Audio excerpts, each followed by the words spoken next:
Muito bom dia a todos vocês que estão presentes aqui no templo nessa manhã de domingo, dia 6 de dezembro, uma manhã bastante chuvosa, né?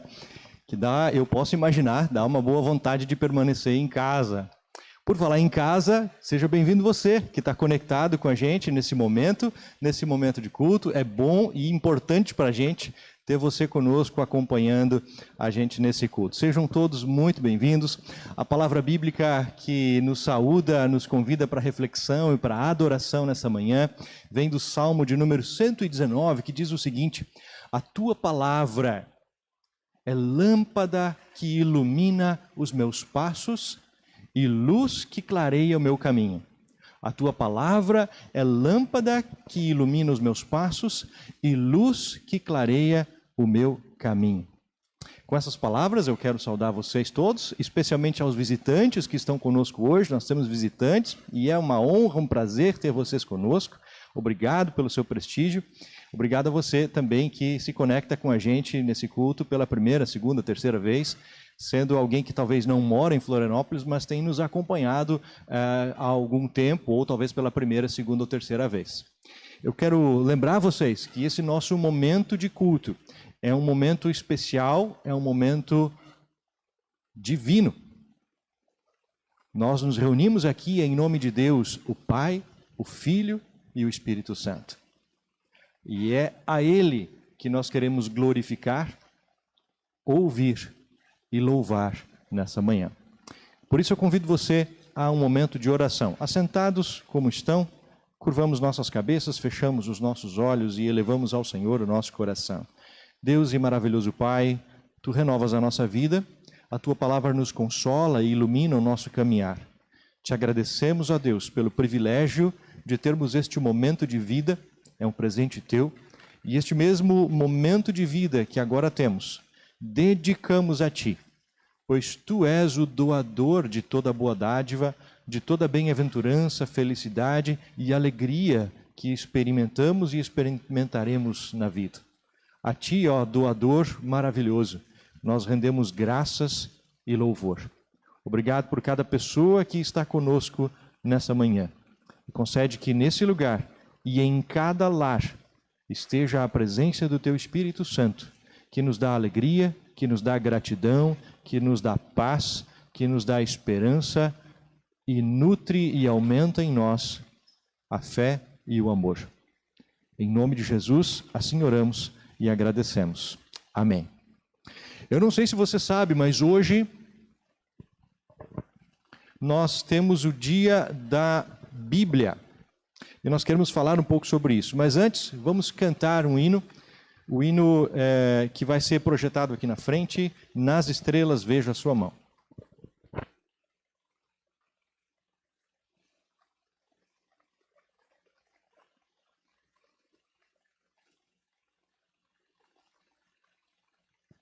Eu esqueci de colocar aqui o microfone para poder cantar ao mesmo tempo.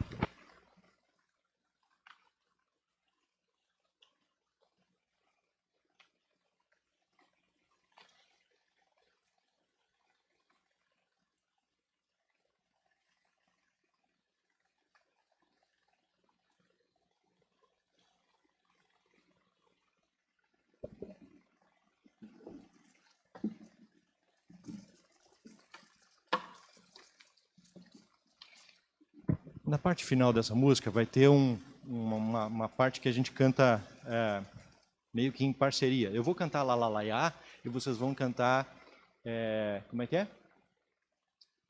Tudo é Jesus para mim, certo? Vocês vão ver, vai estar escrito ali, eu vou cantar a parte do Lá, Lá, Lá, Iá, e vocês vão repetir o refrão, tudo Ele é para mim, depois, tudo é Jesus para mim.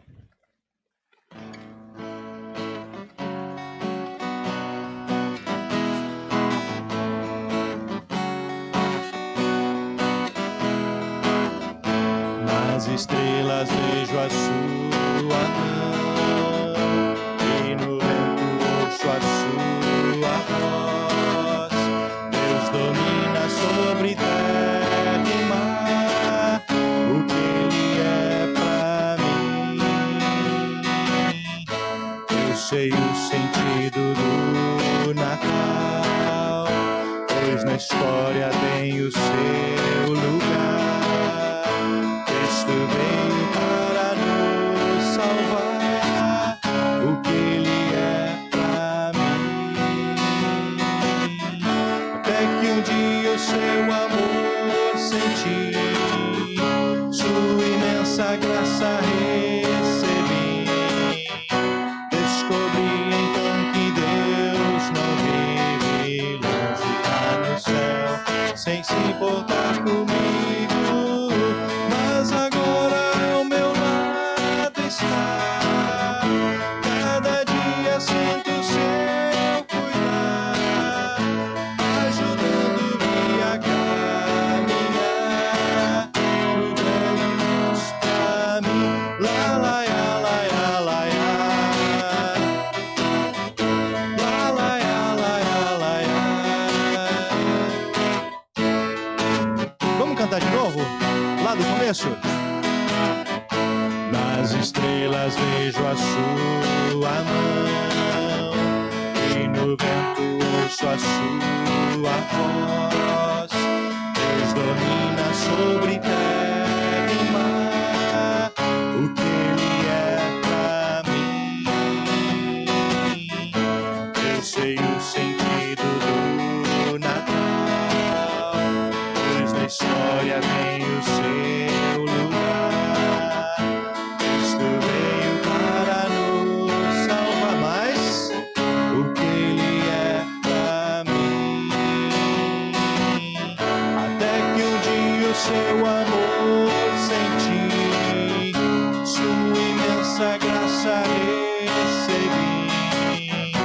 Descobri então que Deus não vive longe lá no céu, sem se importar comigo, mas agora ao meu lado está.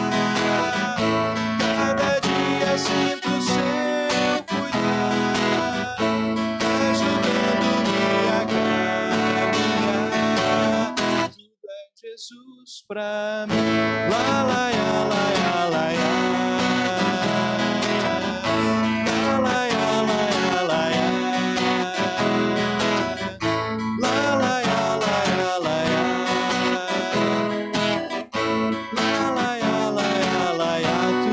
Jesus pra mim,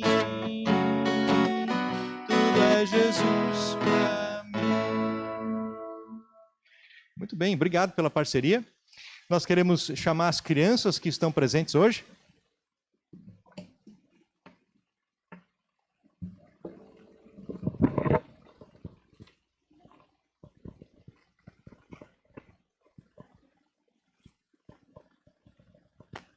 As crianças e os papais. Hoje nós temos uma criança aqui, mas eu sei que em casa também tem crianças e tem papais e mamães que estão com a gente nessa manhã.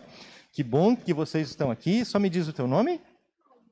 Cálita, filha do Naldo, é isso? Que bom. E você que está em casa e tem sua criança participando com você diante do celular ou diante da tela da televisão, eu peço que você faça como o Naldo fez aqui. Traz a sua criança para perto de você, coloca a mão sua sobre a cabeça da sua criança. É uma atitude sempre importante, saudável, abençoadora, que pais e mães podem e devem ter sobre suas crianças, que é de orar por elas e abençoá-las. E é isso que nós, como igreja, queremos fazer e queremos também ensinar e encorajar você a fazer. Então, todos nós agora vamos ter um momento de oração e eu convido vocês, pais e mães, avós, quem sabe, a lembrarem em oração dos seus filhos, os que são pequenos estão perto de você, os que são grandes estão distantes de você, também netos, mas você que tem criança do lado, põe a sua cabeça sobre ela e vamos orar. Nosso Deus, em nome de Jesus, nós te agradecemos pela vida de cada uma das crianças que tu nos deste. E nós rogamos, pedimos a ti, ó Deus, que as abençoes, que as guardes de todo mal, que concedas a todas e a cada uma das nossas crianças a presença do teu Espírito Santo bendito, que inclina o coração delas para querer te conhecer, para te amar, para se apegar a ti e para andar nos teus caminhos todos os dias de suas vidas. Ó Deus, dá às nossas crianças, essas que estão aqui no templo e essas que estão recebendo bênção neste momento através da internet, do culto pelo YouTube. Dá a essas crianças, Deus, a presença do teu Espírito que faz elas lembrarem-se daquilo que têm aprendido de nós, pais e mães e adultos, especialmente aquilo que nós lhes temos ensinado a respeito da Tua palavra, ó Deus. Que a Tua palavra, Senhor, seja lâmpada para os pés dessas crianças, seja luz no seu caminhar. E que assim a luz da Tua palavra, Senhor, faça com que essas nossas crianças brilhem no meio da sua geração e sejam pessoas abençoadoras onde elas estiverem. Deus, essa é a nossa oração de coração que elevamos a Ti em nome de Jesus. Amém. Cálita, que Deus te abençoe. Obrigado, Naldo, por estar com a gente. Obrigado você, pai e mãe. Eu vou convidar vocês a um texto de leitura bíblica agora, do Salmo 19. Salmo de número 19, ele vai ser projetado aqui na parede, também na sua casa, que está assistindo de casa. O Salmo 19.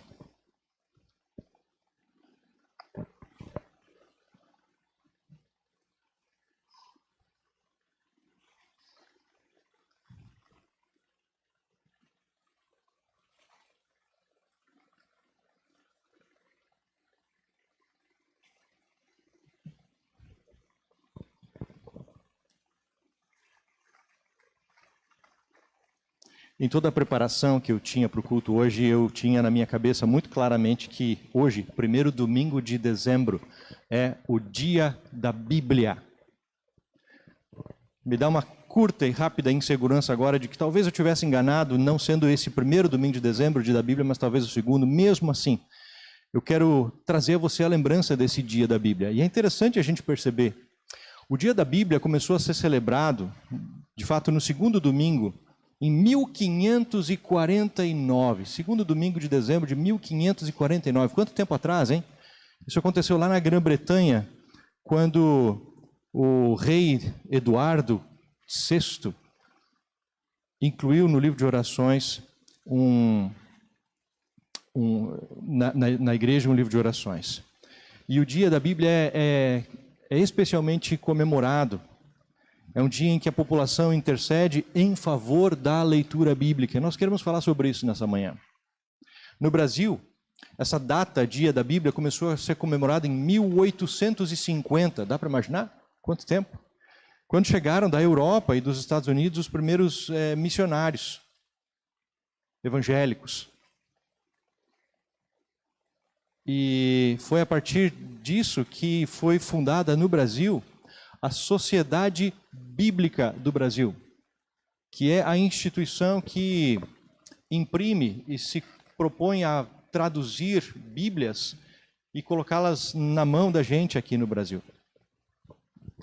Foi graças ao trabalho de divulgação das Sagradas Escrituras que no Brasil o Dia da Bíblia começou a ser comemorado não só no segundo domingo de dezembro, mas também em toda a semana que antecede. E foi em dezembro de 2001, mais recente, que essa comemoração passou a integrar o calendário oficial do nosso país. Existe uma lei federal, de número 10.335, que instituiu a celebração do Dia da Bíblia em todo o território nacional. Nós estamos celebrando isso com um domingo de antecedência, mas é legal que a gente possa refletir sobre isso nessa manhã. E é inspirado nisso que a gente lê nessa manhã o Salmo de número 19. Acompanhe comigo. A lei do Senhor é perfeita e revigora a alma. Os testemunhos do Senhor são dignos de confiança e tornam sábios os inexperientes. Os preceitos do Senhor são justos e dão alegria ao coração. Os mandamentos do Senhor são límpidos e trazem luz aos olhos. O temor do Senhor é puro e dura para sempre. As ordenanças do Senhor são verdadeiras, são todas elas justas. São mais desejáveis do que o ouro, do que muito ouro puro. São mais doces do que o mel, do que as gotas do favo. Por elas, o teu servo é advertido. Há grande recompensa em obedecer-lhes. Quem pode discernir os próprios erros? Absolve-me dos que desconheço. Também guarda o teu servo dos pecados intencionais, para que eles não me dominem. Então serei íntegro, inocente de grande transgressão. Que as palavras da minha boca e a meditação do meu coração sejam agradáveis a ti, Senhor, minha rocha e meu resgatador. É inspirado nesse salmo que nós conhecemos uma música que agora vamos cantar.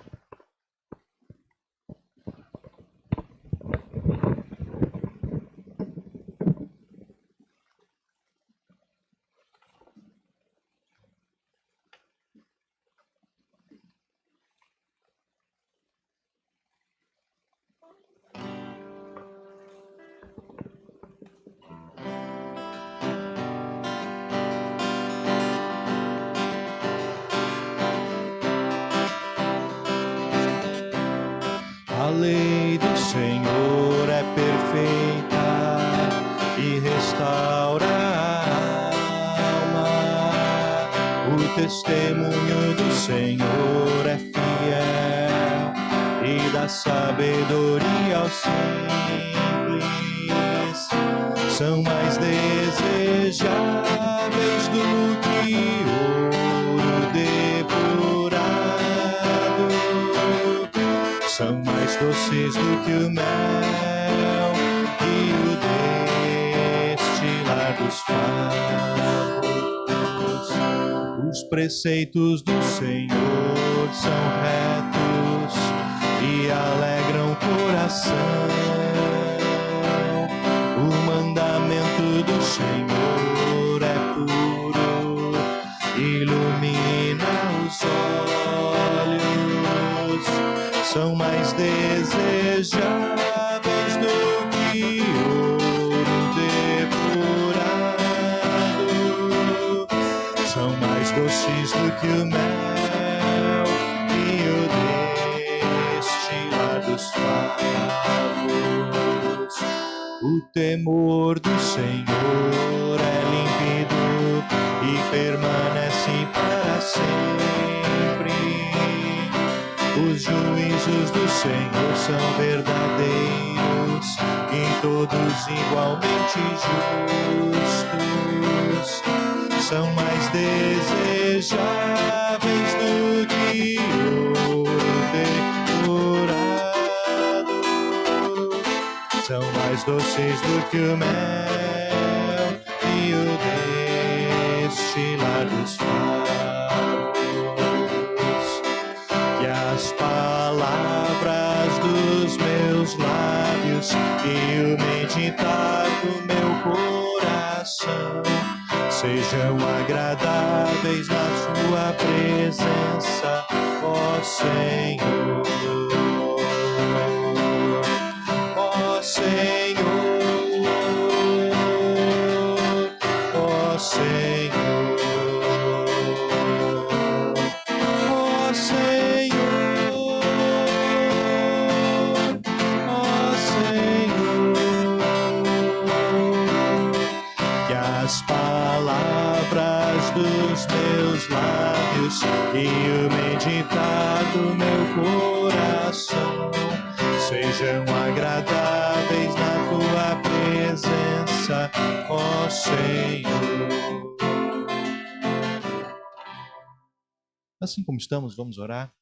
Senhor, a tua palavra é assim, perfeita, maravilhosa, poderosa para transformar a nossa vida, transformar os nossos dias, lançar luz no meio das nossas trevas, nos renovar o ânimo, nos renovar a fé, nos renovar o amor e nos renovar a esperança.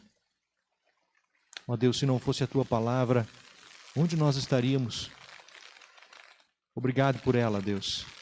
Concede que o meditar dos nossos corações e as palavras dos nossos lábios sejam agradáveis a ti. Em nome de Jesus. Amém.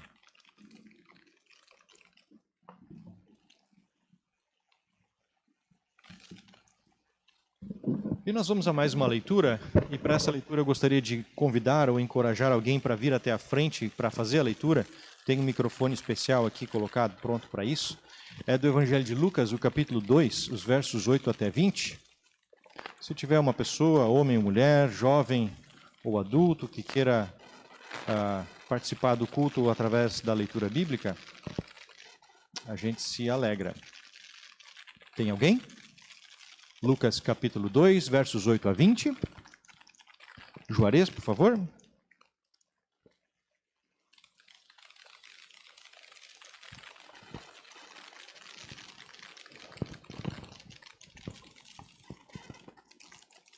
Até o final do versículo 20. Os pastores e os anjos. Havia pastores que estavam nos campos próximos e durante a noite tomavam conta de seus rebanhos. E aconteceu que um anjo do Senhor apareceu-lhes e a glória do Senhor resplandeceu ao redor deles. E ficaram aterrorizados. Mas o anjo lhes disse: não tenham medo.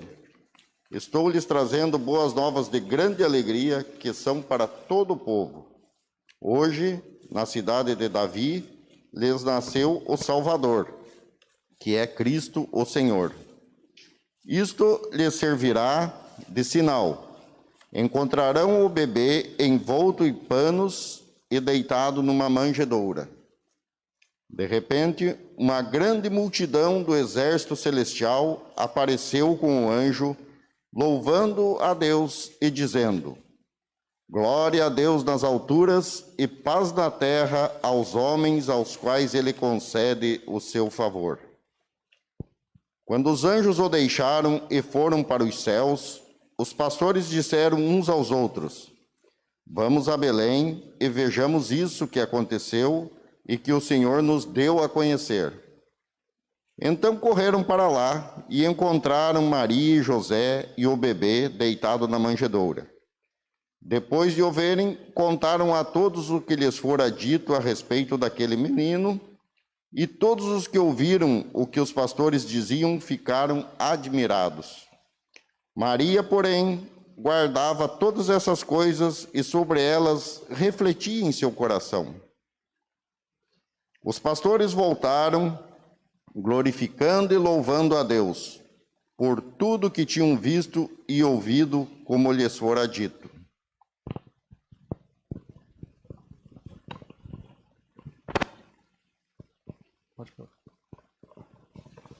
Obrigado, Juarez.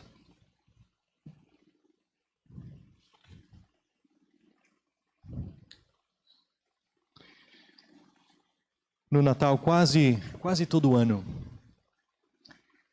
há centenas, milhares de crianças que participam de apresentações de Natal nas suas igrejas e até nas escolas, não é?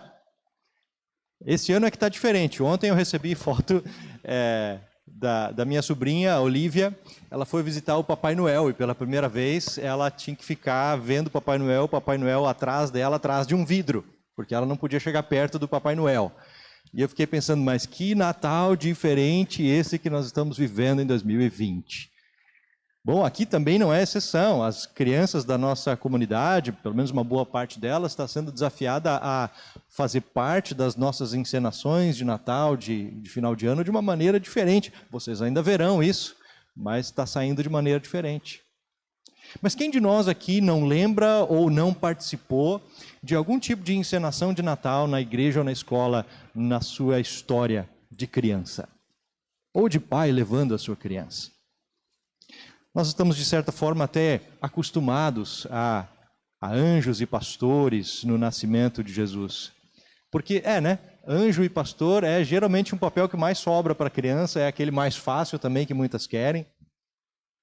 Mas você já parou para pensar o que esses anjos, e especialmente o que esses pastores estavam fazendo lá naquela história? Qual que é a função desses pastores nesse momento histórico tão importante? Infelizmente, a nossa imaginação tem dificuldades para captar muito mais do que aquela cena fofinha de pessoas humildes que viviam nos campos, cuidando de ovelhas, aquela vida tranquila. A gente pensa ovelhas bonitinhas, branquinhas, limpinhas, fofinhas. É a nossa tendência de imaginação. Mas sério, sério. Por que Lucas faz questão de mencionar, entre os fatos ocorridos que fizeram parte do Natal, do nascimento de Jesus, por que ele faz questão de mencionar pastores? Dentre tantas outras coisas que ele tinha para narrar. Lucas está tentando nos ensinar algo. Assim como aconteceu com Maria, os pastores receberam uma mensagem direto dos anjos. Você percebeu no texto que lemos? E é interessante a gente perceber que, em resposta àquilo que eles ouviram, os pastores ouviram bem, venceram os seus temores e medos, porque eles também tinham isso, e saíram espalhando para todas as pessoas a excelente notícia que eles tinham ouvido a respeito do Salvador. Quando a gente estuda isso que os pastores fizeram, nós podemos aprender algo sobre como reagir melhor a essa mensagem do Natal. E vamos olhar para isso que eles fizeram. Eu quero hoje destacar uma coisa apenas de 4 que eu até poderia destacar. Uma só, que bom, né?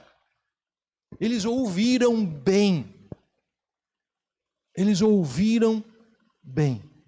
Os pastores ouviram sobre Jesus e foram por si mesmos para ver aquilo que eles ouviram.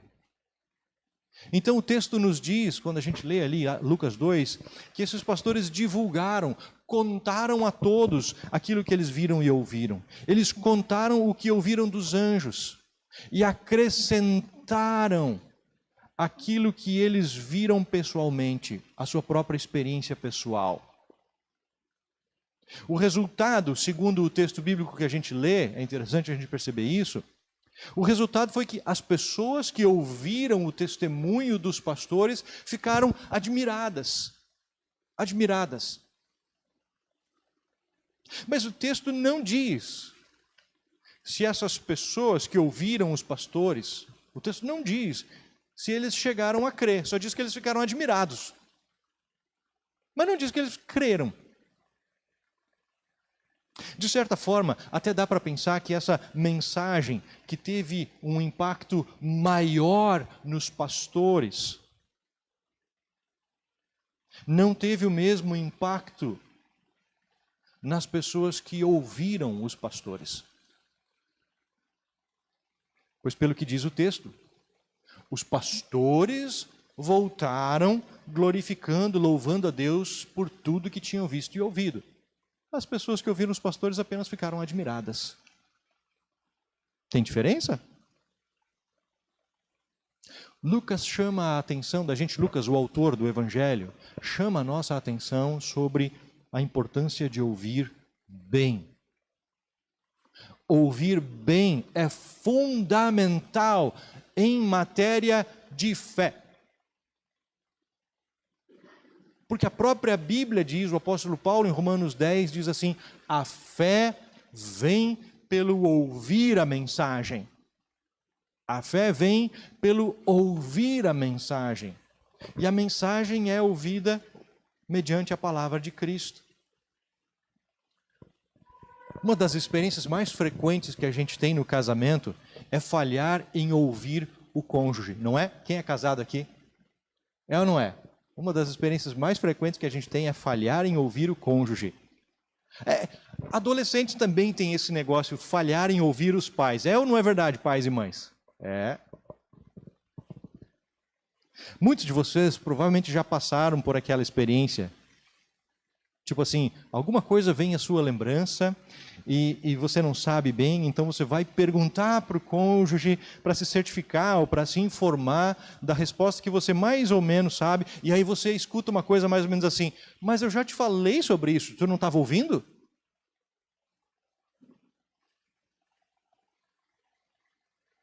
Você não estava escutando? E quantas vezes a resposta mais certa a dar diante de uma pergunta dessa, nos nossos casos familiares, é dizer, eu estava escutando, mas não estava escutando. Eu lembro que você falou alguma coisa, mas na verdade eu não ouvi, eu não prestei atenção, eu não guardei, eu não fiz entrar na cabeça. Eu deixei entrar por um ouvido e sair pelo outro. Quando não é a gente que diz isso, são as outras pessoas que dizem para a gente, não é? Pô, também a gente fala para você, entra num ouvido e sai no outro. Essa reflexão nos faz pensar, olha, primeiramente, nós deveríamos cuidar para não sermos distraídos demais em vista da qualidade dos mensageiros. Deixa eu tentar explicar isso. Devíamos cuidar para não ser distraídos demais quando a gente pensa nos mensageiros. Olha para o caso dos pastores que ouviram a mensagem dos anjos e foram até a manjedoura encontrar Jesus. Perceba e note que esses pastores parecem ter sido mais profundamente impactados que o resto das pessoas. E isso pode ser porque os pastores ouviram a mensagem direto dos anjos, enquanto todos os outros ouviram a mesma mensagem, pelos pastores. Tem diferença nisso? O que você acha? De certo modo, sim. Quem estuda a Bíblia e os tempos como eram, no tempo em que a Bíblia foi escrita, ou dos relatos que a Bíblia relata, vai lembrar e vai saber que os pastores naquela época não eram pessoas educadas, não eram pessoas instruídas, elas nem sequer tinham muito valor na sociedade daquela época, e isso certamente gerava certa dúvida na mente das pessoas que ouviam aquilo que aqueles pastores diziam ou disseram. E olha, nós temos algumas situações parecidas. Os autores da Bíblia, para e pensa, os autores da Bíblia tiveram visões e revelações. Nunca te saltou aos olhos isso? Você nunca parou para pensar, puxa, se fosse comigo, eu não ia duvidar e nem falhar como Abraão fez. Se fosse eu que tivesse tido aquele sonho como Jacó teve de ver uma escada e anjos subindo e descendo, se fosse eu que tivesse no lugar de Jacó, que tivesse lutado lá naquela ribeira do rio com o próprio Deus, eu não ia falhar e nem cometer os erros de Jacó, eu ia acreditar muito mais. Você nunca passou a pensar assim? Se eu tivesse ouvido Deus falar direto comigo, como Deus falou com Samuel, eu também seria como Samuel. Você nunca parou para pensar assim? Os autores da Bíblia, que escreveram as suas histórias com Deus, que nós lemos, grande parte deles tiveram visões e revelações diretas de Deus. Mas e nós? Bom, a gente pensa assim, via de regra, a gente tem apenas um livro. A gente tem apenas um livro. E junto com isso, nós temos, além de apenas um livro, nós temos comunicadores humanos.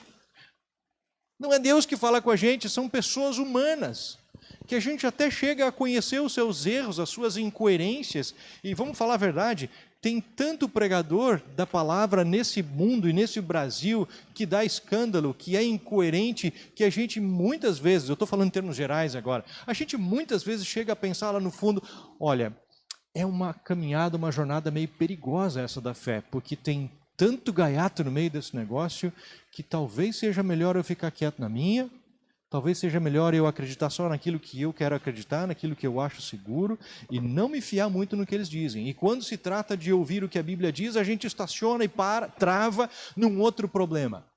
A Bíblia é um livro muito mais difícil de ler do que um ou qualquer livro de romance que você tenha lido nas últimas décadas. É ou não é verdade?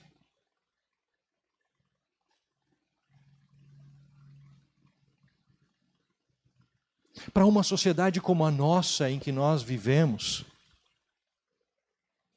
nós temos um sério problema que se chama déficit de atenção. uma desordem que acontece na gente. A gente não consegue ter ânimo longo de lutar por longos períodos para galgar alguma coisa, a não ser que seja dinheiro. Daí a gente faz um sacrifício, não é? Mas quando o assunto é riqueza espiritual, a gente é muito mais relaxado, vamos falar a verdade? É muito fácil para a nossa geração, é muito fácil deixar de ouvir Deus. Porque a palavra de Deus regularmente vem a nós, não por meios espetaculares, mas por meios comuns e frágeis ou até difíceis, como esses que eu mencionei. A Bíblia, um livro longo e mais difícil de ler, ou pessoas que tantas vezes são incoerentes, que causam escândalo e se mostram realmente não muito confiáveis naquilo que dizem, porque nem elas praticam o que dizem. Mas cuidado, eu preciso dizer isso, cuidado. Esse caminho de dizer, não vou me debruçar, não vou me esforçar, não vou fazer tempo para ouvir Deus, para dar atenção ao que Deus está falando, esse caminho é um caminho que leva você a não ouvir o que Deus está realmente dizendo e quer dizer a você. Você vai acabar ouvindo a si mesmo apenas, mas não poderá ouvir aquilo que Deus quer dizer para você. Essa postura é mais destrutiva para o nosso relacionamento com Deus. Então não se deixe, ouça bem, não se deixe vencer pelo comodismo. Vale a pena você investir tempo para ouvir Deus falar a você através de meios ordinários, no bom sentido da palavra, comuns. Tem um grupo de pessoas aqui nessa manhã que honrou um compromisso que fez comigo. Eles disseram que eles viriam aqui hoje para falar de uma experiência que eles tiveram nos últimos 3 meses. Esses, eu vou chamar de loucos, brincando, aceitaram um desafio do pastor Daniel de caminhar comigo durante 3 meses, dedicando, investindo de 2 a 3 horas por semana. Hoje eles vêm para vocês aqui falar, para você também que está em casa, vem falar a experiência deles. Mas antes disso, eu quero ainda convidar você para observar não apenas a postura dos pastores, mas a postura da Maria nessa história que nós lemos em Lucas 2 hoje de manhã. Tem nesse texto bíblico 2 palavras que descrevem como ela ouviu. Vou pedir para o Bruno mostrar o último versículo de Lucas, é Lucas 2:19. Aí, você está vendo embaixo ali? Mostra para quem está em casa que possa olhar também. Versículo 19.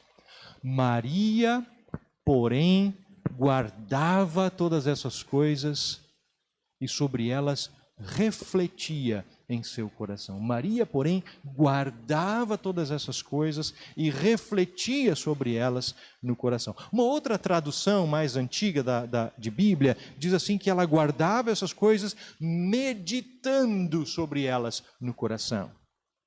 Pare e pense um pouco sobre o que dizem essas 2 palavras, guardar e refletir, ou guardar e meditar. Ela refletia, ela meditava e ela guardava. Eu li uma história muito interessante do pastor Timothy Keller. Ele conta que ele foi participar de um desses retiros espirituais para pastores, porque tem desses também. Retiros espirituais para pastores são necessários, são coisa importante, refaz a nossa vida. Nós também precisamos nos alimentar da palavra. É verdade isso. E o pastor Timothy Keller conta que ele foi num desses retiros, e aí ele passou por uma experiência muito